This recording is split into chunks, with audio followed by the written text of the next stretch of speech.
What's going on, fellas? How y'all doing today, man? How y'all doing today, man? Story time, story time. Let's get into it. Let's get right to it, man. So this is going to be about strip clubs in the Dominican Republic, specifically Oasis in Santo Domingo, because that's the only one I've ever been to. My experience may be different from your experience, but you know me, I'm here to give you the game, here to give you the information, and here to entertain you a little bit. So let's get into it, man. So it's my last night out in Santo Domingo, Dominican Republic. Me and my cousin, we just kind of walking through the streets. It's about 12 a.m., 1 a.m., just seeing what we can see.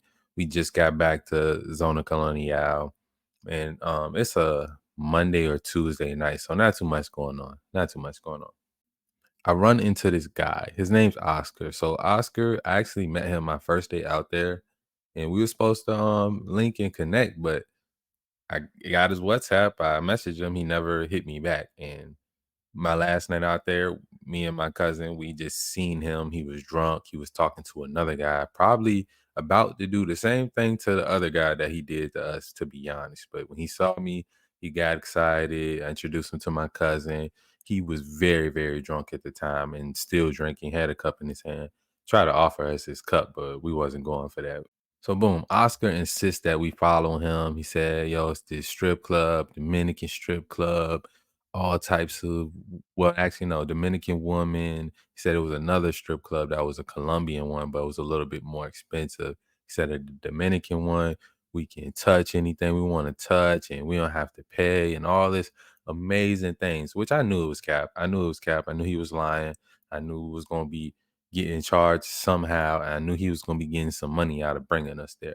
I already knew it, but you know, it's our last night out here. I just want to get some content. So I'm like, bet we just gonna follow him and see where it takes us. So when we still in Zona Colonial, so I know like we're pretty much safe, but it's very late. So I'm not gonna follow this drunk alcoholic down any random street. And he brings us to this alley. Like I'm gonna put a picture of a dark alley right here because it looked just like this. And then we get to it, and I'm like, Oscar, I fuck with you, but we're not following you down the alley. He's like, oh, okay, okay. This is just the shortcut. We can go the long way and stay in the street lights. I'm like, bet. Now, Oscar, he was a nice fellow, man. He was a nice fellow for the most part. He definitely liked talking to us. He liked the fact that he could practice his English with us and like help us practice our Spanish. But he just kept kind of saying the same things over and over, kept thanking us for giving them opportunity to practice. You know, in the way he's like, yeah, don't worry, I'm gonna pay for y'all and all this stuff. Me, I'm like, Oscar, you don't have $2 in your pocket. I know you're not gonna pay for us, but we still following them. So boom, after about a 10-15 minute walk, we finally make it there, and it's like 3 guys standing outside. One of them's like this New York dude. He's like, "Hey, yo, it's lit in there." So I'm already thinking like, okay, it's gonna be a lot of people in there, a lot of other guys, you know, the girls in there. And I'm just gonna check out the scene. I ain't really trying to pay for nothing at this point. We about to leave in a few hours. So I'm like, yeah, let's just go see how it is, see what it's about. Man, we walk in the building, the guys that's already like, I guess they work there and stuff like that. They see us coming in, they start clapping, they start whistling, I guess kind of rounding up the girls, getting them ready. And we go in there, and first thing I notice, ain't no other guys in here. We the only guys in here besides the ones that work here and the ones that was standing outside. So I'm already red flags going off. I'm like, no, this is like some strip club type brothel type situation where everybody in here is trying to get our money. And mind you, we didn't even bring no money. We was just chilling, walking around. Definitely not gonna be using our card in no janky strip club. Definitely not using no ATM in there, nothing like that. So we wasn't really planning on spending nothing.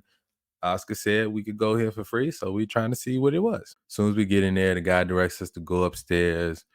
We just standing there, and it's like 20 girls just come out the back and start smiling. It's BBLs everywhere, skimpy clothes everywhere, and it's like a GTA strip club without like any other guys. Just imagine, you know how boom GTA, you go in the strip club, the girls walks up to you, oh, you want to dance? You want to dance? Now imagine 20 of them coming up to you at the same time. And the guy, one of the guys, I think he was working at the bar. He told us to come sit at the bar. So, you know, they trying to get us to get some drinks, loosen us up.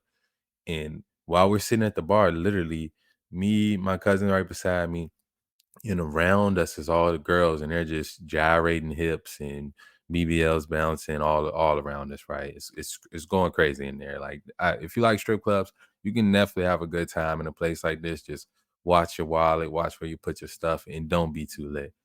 But I look at my cousin when all this is going on, and I'm like, "You trying to get out of here?"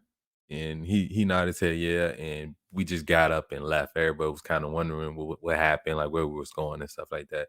I'm just like, this is not my vibe. It's not my vibe. I feel like we were getting like the most of the guys in here, like the pimps, and these are their hoes, and they're gonna get something off of trying to get us to want to have sex with these women and stuff. So boom, we walk outside, and mind you, it's more guys outside. It's one guy with a box of honey packs. He's trying to sell me the honey packs. The other guys, they asking like, "Yo, what happened? What happened?" And Oscar, he's standing out there trying to wonder why we leaving too. And because he, boom, he was gonna get, because he brought us there, they were gonna give him some money or something like that. So as long as we kind of pay for something, I'm assuming, which is why when we walked out, he started getting mad at us, and he started asking us for money, and like kind of putting pressure on us to give him $10 so he could get a beer. Mind you, Oscar was already drunk.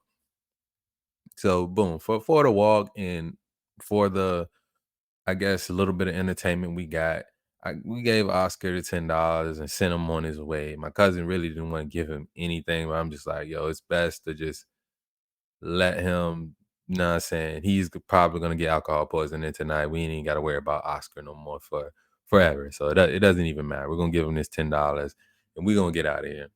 And we did. We just walked back to our Airbnb. My cousin, he was still kind of mad about the $10. I won't trip him. I'm like, man, it's just the experience. And he did bring us to that place. And it's not like it was anything bad about it. I can't say it that. It's just, like I said, it's not my vibe, not really my cousin's vibe either. Um, to me, it's like if I'm gonna get a girl, I'd rather get her on my own type. I don't have to go to a place where she's like, because most strip clubs in these places, they're brothels basically. A lot of the girls, they live there. They got rooms upstairs that you can rent out, and mind you, they're gonna charge you more than you would be charged like meeting one of these girls throughout the day and stuff like that if she's a working girl. So yeah, man. Oasis strip club, Dominican strip club. Out of 10, I'm gonna give it an 8. Because if you like strip clubs and stuff like that, I didn't get to see. They said the Colombian strip club costs more. I didn't get to see that. Also didn't get none of the prices from, like, the girls there, but I'm assuming they trying to get that 75 to 100 for an hour. They trying to get that. That's probably where they gonna start their negotiations, but, you probably can get a much better rate, especially if you go there on a night like that when it's only you and another guy and there's no other men there around. Now, I'm pretty sure on the weekend, it is usually a lot more guys and stuff like that, more tourists and stuff, which all of it is finesse. Everybody's working together. The people that's bringing you there, then the guys that are in there, and then the girls there. They're all working together, trying to get as much money from you as possible. Your job is to try to keep as much, and that's it for real. Like, comment, share, subscribe. If you like the video, go check out my other stuff. Check out my Patreon. Uh, More vlogs on the way too. More vlogs on the way. Can't wait to get back out in the world. Got a couple new locations I'm gonna hit up. I'm gonna bring y'all more stories. I'm gonna bring y'all more vlogs. As always, love y'all. I'm out.